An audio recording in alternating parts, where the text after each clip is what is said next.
House Bill 10423, an act granting universal social pension to senior citizens, amending for the purpose Republic Act number 7432 as amended, entitled An Act to Maximize the Contribution of Senior Citizens to Nation Building, Grant Benefits and Special Privileges, and for other purposes.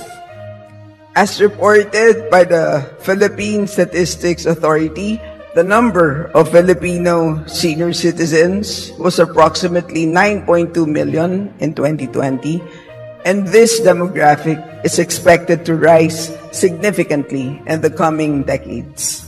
Currently, our elderly population bears a disproportionate burden of health expenses, with a staggering 59% of these costs being out of pocket.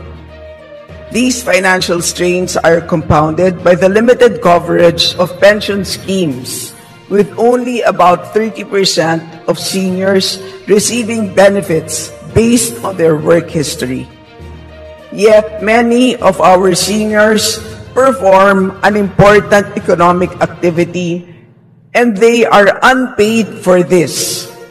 And this is child care. Ika nga, apostolic ministry. Kung wala sila na tagapag-alaga ng mga apo, walang tagahatid sa school ng mga apo, hindi makakatrabaho ang maraming magulang.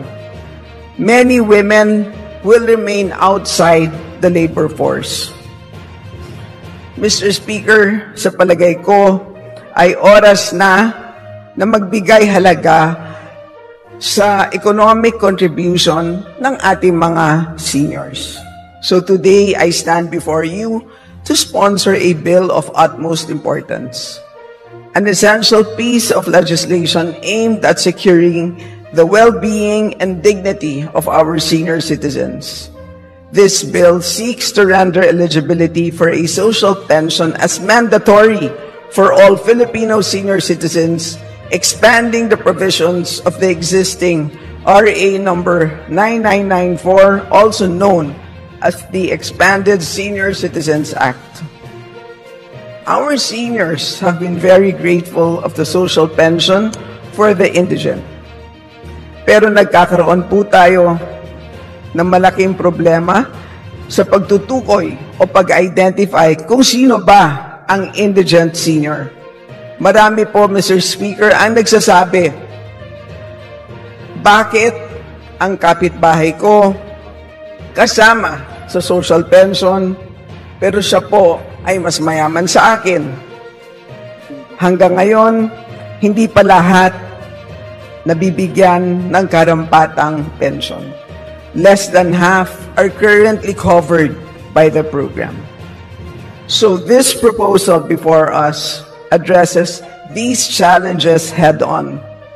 Through this measure, indigent seniors will continue to receive their 1,000 pesos monthly pension, and the rest of the senior citizen population who are not currently covered will receive at least 500 pesos per month.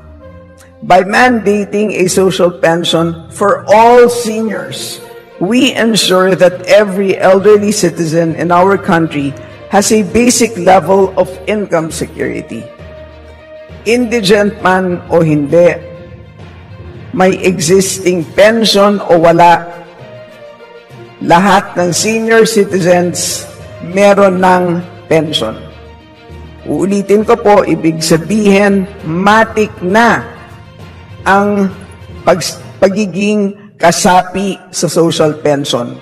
Basta edad 60. May SSS pension man o wala, may GSIS pension man o wala, kasama na po.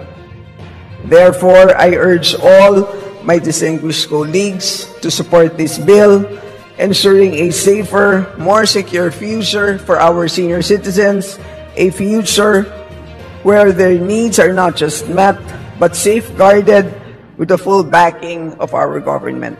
Thank you, Mr. Speaker and esteemed colleagues, for considering this vital piece of legislation. Maraming salamat po.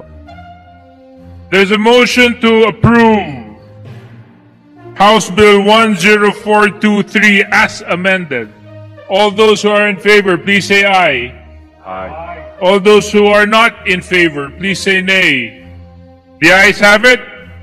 Congratulations. House Bill 10423 is hereby approved in second reading.